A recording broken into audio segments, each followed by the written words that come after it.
Crude oil ഇറക്കുമതി ചെയ്യുന്നതിൽ മൂന്നാം സ്ഥാനത്തുള്ളത് ഇന്ത്യയാണ്. അതായത് ലോകത്തിലെ മൂന്നാമത്തെ ഏറ്റവും വലിയ ക്രൂഡ് ഓയിൽ ഇറക്കുമതിക്കാരായ ഇന്ത്യയിലേക്ക് പ്രധാനമായും ക്രൂഡ് എത്തുന്നത് വിദേശ ഉടമസ്ഥതയിലുള്ള കപ്പലുകൾ വഴിയാണ്. ഇതുകൊണ്ട് തന്നെ റഷ്യയുമായി ബന്ധം പുലർത്തുന്ന ടാങ്കറുകൾക്കും മറ്റും അമേരിക്ക എങ്ങനെ പണി കൊടുക്കാമെന്ന് ആലോചിച്ച് ഒടുവിൽ ഉപരോധം ഏർപ്പെടുത്തിയപ്പോൾ അത് ഇന്ത്യയെയും ബാധിക്കുകയായിരുന്നു.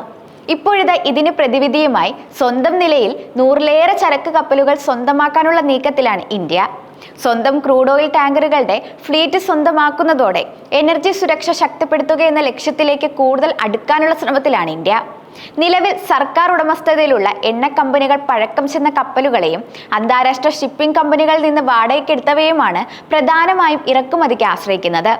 എന്നാൽ ഇതിനു പകരം കപ്പലുകളുടെ ഉടമസ്ഥാവകാശം, നിയന്ത്രണം, പ്രാദേശിക നിർമ്മാണം എന്നിവയിൽ ശ്രദ്ധ കേന്ദ്രീകരിക്കാനാണ് പെട്രോളിയം, ഷിപ്പിംഗ് മന്ത്രാലയങ്ങളുടെ നീക്കം. പദ്ധതി ഘട്ടം ഘട്ടമായി നടപ്പാക്കാനാണ് നീക്കം. ആദ്യഘട്ടത്തിൽ 79 കപ്പലുകൾ വാങ്ങും. ഇതിൽ 30 മീഡിയം റേഞ്ച് കാരിയറുകളായിരിക്കും.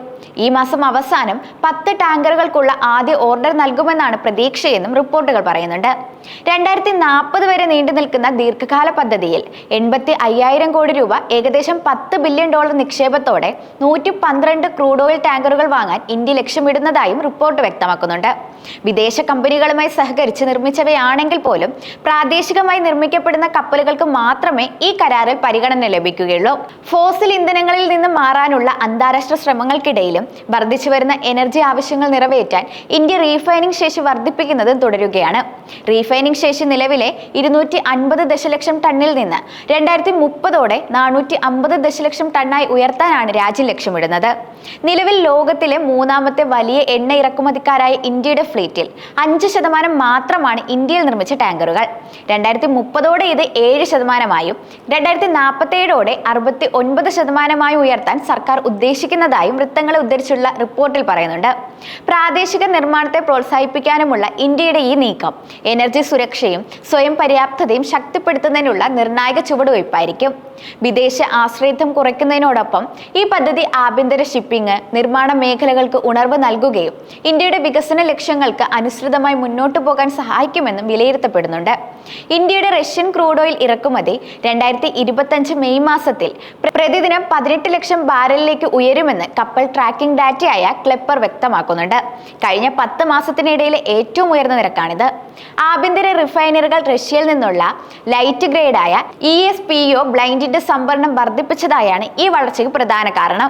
ലോകത്തിലെ മൂന്നാമത്തെ വലിയ എണ്ണ ഉപഭോക്താവായ ഇന്ത്യയിൽ ഈ ഡിമാൻഡ് 2025 ജൂലൈ വരെ തുടരുമെന്നാണ് റിപ്പോർട്ട്. കഴിഞ്ഞ ആഴ്ച മാത്രം ഇന്ത്യൻ റിഫൈനറികൾ ജൂൺ ലോഡിംഗിനായി 10ലധികം ESPO ക്രൂഡ് കാർഗോകൾ ഓർഡർ ചെയ്തിട്ടുണ്ട്. ഈ വർദ്ധിച്ച ഡിമാൻഡ് റഷ്യയുടെ ഷാഡോ ഫ്ലീറ്റ് എന്ന ടാങ്കറുകൾക്കും അനുബന്ധ ധനകാര്യ സ്ഥാപനങ്ങൾക്കുമെതിരെ യൂറോപ്യൻ യൂണിയനും UK-യും പുതിയ ഉപരോധങ്ങൾ ഏർപ്പെടുത്താൻ ഒരുങ്ങുന്ന സാഹചര്യത്തിലാണ്. ഈ ഉപരോധങ്ങൾ ശക്തമായാൽ ഇന്ത്യയുടെ എണ്ണ ഇറക്കുമതിയിൽ ഗുരുതരമായ പ്രതിസന്ധികൾ ഉണ്ടായേക്കാമെന്നാണ് വിദഗ്ധർ മുന്നറിയിപ്പ് നൽകുന്നത്. അതേസമയം ഇന്ത്യയുടെ റഷ്യൻ ക്രൂഡ് ഓയിൽ ഇറക്കുമതി മെയ് മാസത്തിൽ പ്രതിദിനം ഏകദേശം 18 ലക്ഷം ബാരലിലേക്ക് എത്തിയേക്കുമെന്നാണ് റിപ്പോർട്ടുകൾ. ഇത് കഴിഞ്ഞ 10 മാസത്തിനിടയിലെ ഏറ്റവും ഉയർന്ന നിരക്കായിരിക്കുമെന്നാണ് കപ്പൽ ട്രാക്കിംഗ് ഡാറ്റയായ ക്ലെപ്പർ സൂചിപ്പിക്കുന്നത്. ഇന്ത്യൻ റിഫൈനറികൾ റഷ്യയിൽ നിന്നുള്ള ലെറ്റർ ഗ്രേഡായ ESPO ബ്ലെൻഡിന്റെ വാങ്ങൽ വർദ്ധിപ്പിച്ചതാണ് ഇറക്കുമതിയിലെ വർധനവിന്റെ പ്രധാന കാരണം. ലോകത്തിലെ മൂന്നാമത്തെ വലിയ എണ്ണ ഉപഭോക്താവായ ഇന്ത്യയിൽ ഈ ഡിമാൻഡ് ജൂലൈ വരെ തുടരുമെന്നും റിപ്പോർട്ടുകൾ സൂചിപ്പിക്കുന്നുണ്ട്. കഴിഞ്ഞ ആഴ്ച മാത്രം ഇന്ത്യയിൽ റിഫൈനറികൾ ജൂണിലേക്കായി ESPO ക്രൂഡിന്റെ 10ലധികം കാർഗോകൾ ഓർഡർ ചെയ്തിട്ടുണ്ട്. ഇന്ത്യയിൽ നിന്നുമുള്ള വർദ്ധിച്ച ഈ ഡിമാൻഡ് റഷ്യയുടെ ഷാഡോ ഫ്ലീറ്റ് എണ്ണ ടാങ്കറുകൾക്കും അനുബന്ധ ധനകാര്യ സ്ഥാപനങ്ങൾക്കുമെതിരെ യൂറോപ്യൻ യൂണിയനും UK-യും പുതിയ ഉപരോധങ്ങൾ ഏർപ്പെടുത്താനിരിക്കെയാണ് ഉയർന്നിരിക്കുന്നത്. ഉപരോധം ശക്തമാകുകയാണെങ്കിൽ ഇറക്കുമതികളിൽ വലിയ പ്രതിസന്ധി നേരിട്ടേക്കും. ഏപ്രിൽ മാസത്തെ കണക്കുകൾ പ്രകാരം ഇറാഖ് 2ാം സ്ഥാനവും സൗദി അറേബ്യ 3ാം സ്ഥാനവും നിലനിർത്തുന്നുണ്ട്. റഷ്യയിൽ നിന്നും ഇറാഖിൽ നിന്നുമുള്ള എണ്ണ ഇറക്കുമതിയിൽ വർധന ഉണ്ടായപ്പോൾ സൗദി അറേബ്യയും UAE-യും മാർച്ചിനെ അപേക്ഷിച്ച് ഇറക്കുമതിയിൽ കുറവ് രേഖപ്പെടുത്തിയതായി കണക്കുകൾ വ്യക്തമാക്കുന്നുണ്ട്. 2020 US ഇന്ത്യയുടെ 4ാമത്തെ വലിയ ക്രൂഡ് ഓയിൽ വിതരണക്കാരനായിരുന്നെങ്കിലും പിന്നീട് 5ാം സ്ഥാനത്തേക്ക് പിന്തള്ളപ്പെടുകയായിരുന്നു. റഷ്യയുടെ ശക്തമായ കടന്നുവരവ് US ഉൾപ്പെടെയുള്ള മറ്റ് വിതരണക്കാർക്ക് തിരിച്ചടിയായി. US, മിഡിൽ ഈസ്റ്റ്, ആഫ്രിക്ക എന്നിവിടങ്ങളിൽ നിന്നുള്ള വൈവിധ്യമാർന്ന എണ്ണ വിതരണം ഇന്ത്യയുടെ എണ്ണ സുരക്ഷയെ ശക്തിപ്പെടുത്തുന്നതാണ്. 2024 US എണ്ണ കയറ്റുമതി പ്രതിദിനം 4.1 ദശലക്ഷം ബാരലുകൾ എന്ന റെക്കോർഡുകളിലേക്ക് എത്തിയതും ഇന്ത്യയുടെ തന്ത്രപരമായ വൈവിധ്യവൽക്കരണവും ഈ മാറ്റത്തിന് കാരണമായതായി വിലയിരുത്തപ്പെടുന്നുണ്ട്. വിദേശ ചരക്ക് കപ്പലുകളെ അധികമായി ആശ്രയിക്കുന്നത് അടിയന്തര സാഹചര്യങ്ങളിൽ വ്യാപാര തടസ്സങ്ങൾ ഉണ്ടാക്കാൻ സാധ്യത കൂടുതലാണ്. ഇന്ത്യ പാകിസ്ഥാൻ സംഘർഷ സമയത്ത് ഇന്ത്യൻ തുറമുഖങ്ങളിൽ ജാഗ്രതാ നിർദ്ദേശമുണ്ടായിരുന്നു. ഇത്തരം സാഹചര്യങ്ങളിൽ വിദേശ കപ്പലുകൾ ഇന്ത്യൻ തീരത്ത് അടുക്കുന്നതിന് വിമുഖത കാണിക്കാനിടയുണ്ട്. ഇത് അടിയന്തര സാഹചര്യങ്ങളിൽ വ്യാപാര നീക്കങ്ങൾ തടസ്സപ്പെടാൻ കാരണമായേക്കാം. 2047ഓടെ വികസിത രാജ്യമായി മാറാനാണ് ഇന്ത്യ ലക്ഷ്യമിടുന്നത്. ഈ പ്രയാണത്തിൽ ചരക്ക് കപ്പലുകളുടെ ശ്രേണി ഉണ്ടാകേണ്ടത് അത്യാവശ്യമാണെന്ന് സർക്കാർ കരുതുന്നുണ്ട്. ആഭ്യന്തര കപ്പൽ നിർമ്മാണം പ്രോത്സാഹിപ്പിക്കാനും കപ്പലുകളുടെ അറ്റകുറ്റപ്പണികൾക്ക് സംവിധാനം ഉണ്ടാക്കാനും നടപടികൾ ഇതിനകം തന്നെ തുടങ്ങിയിട്ടുമുണ്ട്. ഇതുവഴി വിദേശ കപ്പലുകളെ ആശ്രയിക്കുന്ന സാഹചര്യം കുറച്ചുകൊണ്ടുവരാനാകും. 2030ഓടെ കപ്പൽ നിർമ്മാണത്തിൽ മുൻനിരയിലുള്ള 10 രാജ്യങ്ങളുടെ പട്ടികയിലേക്ക് ഉയരാനാണ് ശ്രമം. 2047ഓടെ പട്ടികയിൽ മുന്നിലെത്താനും ലക്ഷ്യമിടുന്നുണ്ട്. ആഗോള കപ്പൽ നിർമ്മാണ കേന്ദ്രമാകാൻ എല്ലാ സാഹചര്യവും ഇന്ത്യക്കുണ്ടെന്ന് കേന്ദ്ര ഷിപ്പിംഗ് ജലഗതാഗത മന്ത്രി സർബാനന്ദ സോനോവാൾ അഭിപ്രായപ്പെട്ടിരുന്നു.